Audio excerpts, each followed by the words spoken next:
चांद साहब समेत डॉक्टर जगदीश, त्रिभुवन शर्मा तो छूट गए हैं। आज डॉक्टर जगदीश जी का रिहाई हो गया है, ये बड़ी खुशी की बात है। हम लोग उन्हीं को लाने जा रहे हैं, उनकी पत्नी भी आई हुई है, साथ ही हम लोगों को जाना है। इसलिए हम लोग आपके बीच, हमको तो इच्छा थी कि आपके अंत तक हम आपके आंदोलन के साथ रहते, लेकिन आज ऐसा एक महत्वपूर्ण काम आ गया जिस वजह से हम लोगों को वहां जाना पड़ रहा है। साथियों, आज हम लोगों का जो प्रदर्शन है वो प्रदर्शन, जबकि आप लोगों ने पिछले बार भी प्रदर्शन किया था और 30 तारीख को अरवल में, करपी में और बंसी में 3 प्रखंडों में प्रदर्शन हुआ। आप ही के तरह भारी संख्या में महिला, पुरुष, नौजवान लोग उस कार्यक्रम में भाग लिए। आज जो इतना लोग जुट रहे हैं, और मैं ये नीतीश जी कहते हैं, भाजपा वाले कहते हैं कि हम यहाँ विकास कर रहे हैं।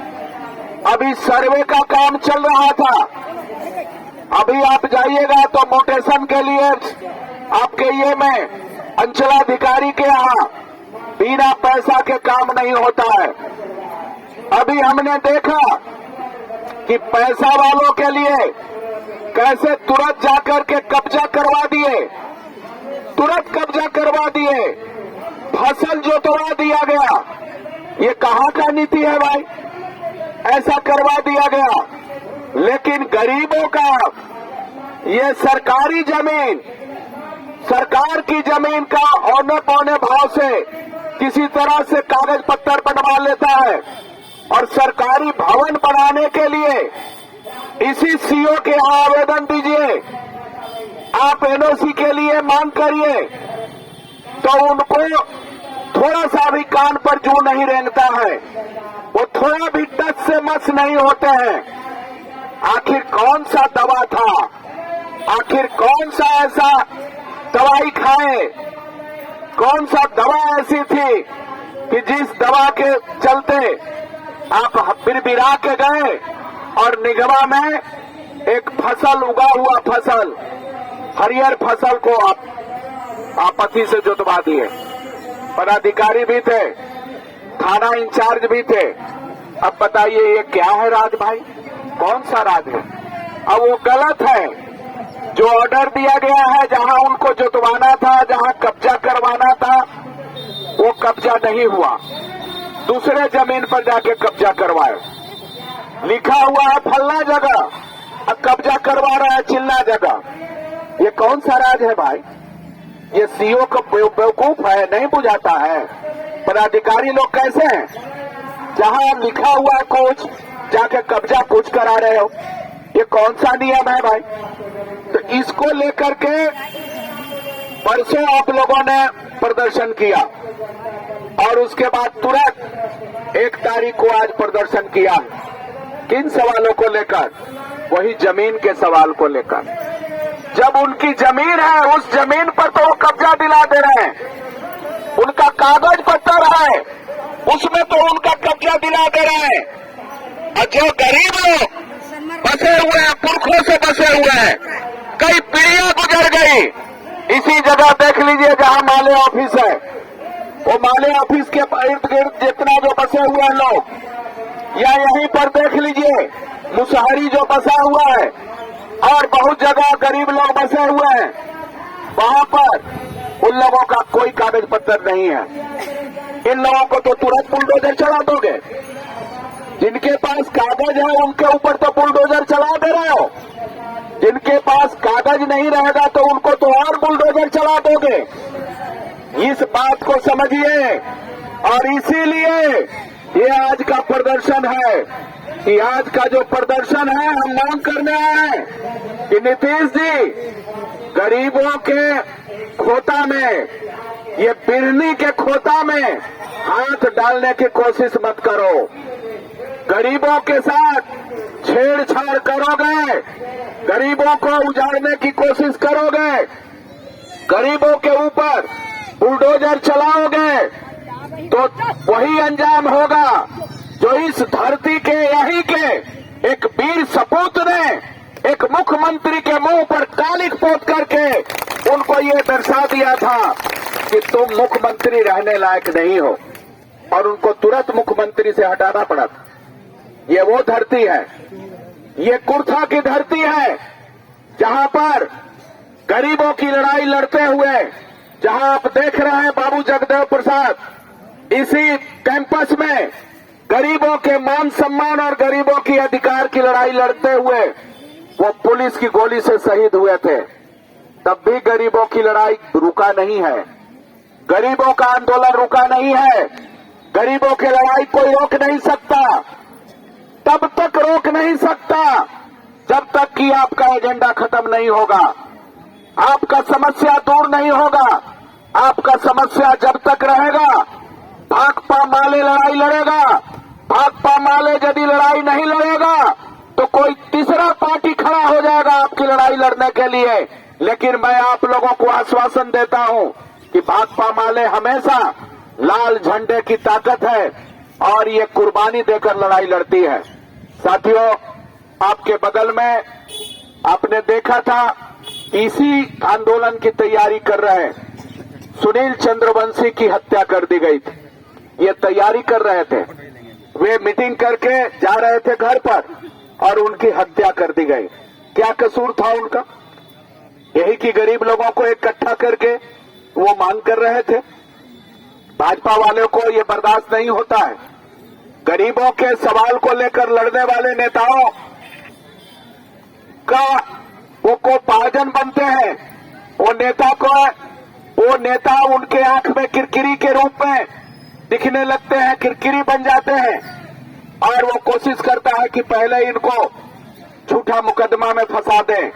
जब इससे नहीं सुनेगा तो कोई अपराधियों को ये करके उसको जेल में डाल दो। ये साथियों, ऐसे लोग बीच में जो गरीबों की लड़ाई लड़ रहे हैं, उन गरीबों की लड़ाई लड़ने वाले नेता, आज समझ लीजिए, ये जगदेव बाबू जिंदा रहते तो आज लड़ाई गरीबों की कहां पहुंचता। आज ये वीरेंद्र विद्रोही जिंदा रहते तो गरीबों की लड़ाई कहां पहुंचता। ये कोशिश करता है कि गरीबों की लड़ाई लड़ने वाले अगुआ नेता हैं, उन लोगों को जेल में फंसा दो, उनको हत्या कर दो, उनको कांटे से ये रास्ते से हटा दो, ये कोशिश करता है। तो साथियों, ये भाकपा माले शुरू से ही कुर्बानी देकर, पूरे शहादत देकर, दर्जनों हमारे नेता शहादत देकर, बड़े बड़े नेता शहादत देकर गरीबों की लड़ाई, गरीबों के झंडा को छोड़ने का काम नहीं किया है। लड़ाई लड़ रहे हैं और अंतिम दौर तक लड़ेंगे। हम लोगों का मांग क्या है? आज मांग है कि भाई, जो गरीब लोग बसे हुए हैं, आहार पोखर के पिंड पर बसे हुए हैं, सरकारी जमीन पर बसे हुए हैं या किसी की रहती भी जमीन पर बसे हुए हैं, वर्षों से बसे हुए हैं, कई पीढ़ियां गुजर गई, लेकिन अभी तक उनको कोई यदि कागज नहीं मिला है, उनको यदि अभी तक कोई ये आपका पर्चा नहीं मिला है, तो आज पर्चा के लिए हम लोग आए। अभी सर्वे चल रहा है। हम लोगों ने कहा, सरकार को कहा, पिछली जो सरकार जो हम लोगों की थी, जिसमें 16-18 महीना सरकार चली थी, उस सरकार में हम लोग थे, वहां विधानसभा में हम लोग कहे, मुख्यमंत्री जी को कहे, ये जो भूमि सुधार मंत्री थे, भू राजस्व मंत्री थे, वो भू राजस्व मंत्री को हम लोगों ने कहा कि आप ऐसा करिए, जहां कहीं भी गरीब लोग बसे हुए हैं, वर्षों से बसे हुए हैं और 2015 के पहले से बसे हुए हैं, 2015 से पहले से बसे हुए हैं, उन तमाम गरीबों को पर्चा दीजिए, उन तमाम गरीबों को पर्चा दीजिए। 15 के बाद वाले जो बसे हुए हैं, उनको जो है आप जो है दूसरे जगह जमीन दीजिए, उनको दूसरे जगह जमीन की गारंटी करिए 5 डिसमिल और पक्का मकान बनाइए। ये आप लोगों को करना है। तो वो सरकार जो थी, पिछले बार की जो महागठबंधन की सरकार थी, वो सरकार इस पहलू को लेकर के आगे बढ़ा रही थी। उसके बाद तुरंत जो है नीतीश बाबू भाजपा के साथ चले गए और भाजपा के साथ गए। वो सरकार में जब हम लोगों की सरकार थी, एक सर्वे हुआ था, जातीय जनगणना हुआ था और जातीय जनगणना में ये निकल के आया, बहुत चौंकाने वाला रिपोर्ट आया। वो चौंकाने वाला रिपोर्ट क्या था? वो रिपोर्ट जो था, आप देख लीजिए कि वो जो रिपोर्ट था, वो रिपोर्ट था कि 6,000 से कम आमदनी वाले यहाँ पर 1 करोड़ लोग हैं। करीब 1 करोड़ से ज्यादा लोग वो 6,000 से कम आमदनी वाले हैं और उनको सरकार ने कैबिनेट में, वहां विधानसभा में सरकार ने घोषणा किया कि उद्यमी योजना के तहत हम छोटा छोटा योजना उनको देंगे, ये कुटीर उद्योग लगावे, उनको हम अनुदान देंगे, 2 लाख का अनुदान देंगे। तो अनुदान देने के लिए सरकार के पास यहाँ डाटा है, कितने परिवार जो है जो 6,000 से कम आमदनी वाले हैं, ये सरकार के पास पूरा रिपोर्ट है। अरे उन परिवारों को आप 2-2 लाख रुपया दे दो, आपके पास तो जांच किया हुआ है, रिपोर्ट है। लेकिन ये सरकार जैसे ही भाजपा के साथ गई तो भाजपा के जो मोदी जी की सरकार है, खाली झूठ बोलने वाली जो सरकार है, वो कुछ बोलती है और करती कुछ है। बात करेगी गरीबों के और काम करेंगे अडानी अंबानी के लिए। 16,000 करोड़ रुपया उनका कर्जा माफ हो जाता है और आपके यहाँ बिजली बिल आपको 10,000, 20,000, 50,000 चला जाता है। यहीं पर आप लोगों ने स्मार्ट मीटर के लिए लड़ाई लड़ा कि हम स्मार्ट मीटर लगाने नहीं देंगे, लेकिन तब भी ये जो नीतीश सरकार कह रहे हैं कि स्मार्ट मीटर तो ठीक है और पहला वाला मीटर खराब है। पहला वाला मीटर खराब था, उससे जो बिल आता था उसको लोग मानते थे। अभी जहां कहीं भी स्मार्ट मीटर लगा है उसमें आप देखिएगा कि पहले वाला मीटर से इसका दुगना और चौगुना बिल आ रहा है और आप रिचार्ज करिएगा तो रिचार्ज कट जाएगा, माइनस में चल जाएगा। और रिचार्ज करिएगा तो आपको 4 घंटा 5 घंटा दिन भर आपको लाइन नहीं आएगा। ये लूट है ना, गरीबों के पैसा से, गरीबों के पॉकेट से वो पैसा लूट रहा है और बड़े बड़े कंपनियों के झोली में पैसा देने का काम कर रहे हैं। ये सरकार है, कभी बिजली बिल के नाम पर लूटती है, कभी ये अन्य चीजों को लेकर के लूटती है, लेकिन आपको जीएसटी के नाम पर लूटती है, कभी महंगाई बढ़ा करके लूटती है। तो ये सरकार गरीबों के खून चूसने वाली सरकार है और स्मार्ट मीटर जो है ये पूरे जनता के खून चूसने वाला ये मीटर है। इसके खिलाफ लड़ाई लड़ना होगा। हम लोगों ने कहा था कि जब हमारी सरकार बनेगी, हम लोगों की निछक्का सरकार इंडिया गठबंधन की बनेगी, तो आपका स्मार्ट मीटर नहीं लगेगा, स्मार्ट मीटर नहीं लगने दिया जाएगा और 200 यूनिट बिजली फ्री दिया जाएगा। ये हम लोगों ने घोषणा किया था और जैसे ही सरकार बनी और एक एक घोषणा को हम लोग लागू करवाना शुरू कर दिया था। पहले दारू पी करके मर जाने के बाद ये सरकार मुआवजा नहीं देती थी, लेकिन जैसे ही हम लोग दबाव बनाए, 16 विधायक लाल झंडे वाले राजद के विधायक विधानसभा में मुख्यमंत्री को घेरे कि गरीब लोग हैं और इन गरीब लोग यदि दारू पी करके मर रहे हैं तो इन लोगों को आपको मुआवजा देना होगा। तो मुआवजा का प्रावधान शुरू हो गया। नहीं तो विधानसभा में क्या बोले थे, मरता है तो मरे, हम लोग कह रहे हैं कि ना पिए, मर रहा है मरे, ये मुख्यमंत्री बोलते हैं, ऐसा वक्तव्य बोले थे। लेकिन यही हम लोगों का दल था और सरकार थी हम लोगों की, तब उस समय उनको बाध्य किया कि आप इसको लागू करिए, ये भी लागू करवाते।